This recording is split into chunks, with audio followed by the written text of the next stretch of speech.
Lutja është ajo që na lidh ne me Perëndin duke na lejuar që të shprehim shqetësimet tona, mirënjohjet tona, dëshirat tona. Çarkullon një histori në një zonë ku ishte një kish, një ndërtesë kishe. Aty shkon një biznesmen, edhe afër komshi me kishën, le të themi, me ndërtesën, blen një tokë, një hapësirë aty, ajo ishte ndërtesë e vjetër. Edhe ky vendosi që të investonte, edhe filloi po investonte. Fillim të nisi do bëj një biznes, pastaj do bëj një restoran, pastaj e nxori që do të bënte një klub nate. Po imagjino, klub nate afër kishës, gjithkohës do të ishte 24 orë non-stop muzikë e gjullurdira.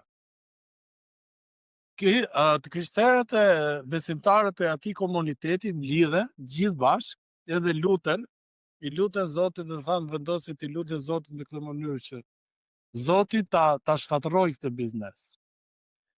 Edhe aq të zemëruar, të irrituar ishin sa menduan, i kërkuan Zotit që Zoti të shkaktonte një rufe fuqishme dhe ta ndiqte komplet atë çfarë ishte ndërtuar në atë moment.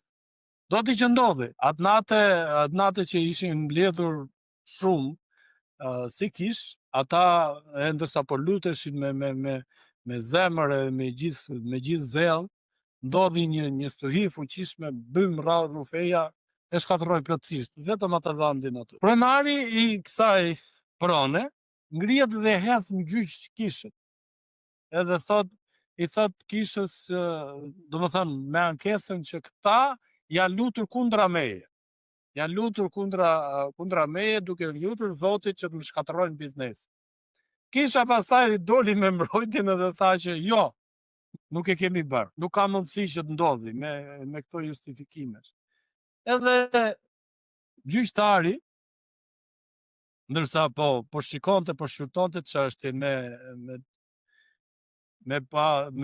atë palën akuzues dhe të akuzuarit, tha nuk më ka ndodhur, se ishte goxha i vjetër në moshë, me goxha eksperiencë, me gjitha ato, nuk më ka ndodhur ndonjëherë, tha, që kam besimtarët, tha, nuk besojnë që lutja ka këtë lloj fuqie sa të shkatërrojë ndërtesën, tha, po kam një besimtar, tha, që beson, tha, që lutja ka këtë lloj fuqie. Atëherë, kur ne fillojmë edhe vijmë në lutje, edhe bëjmë lutje, nuk e kemi këtë lloj zemre.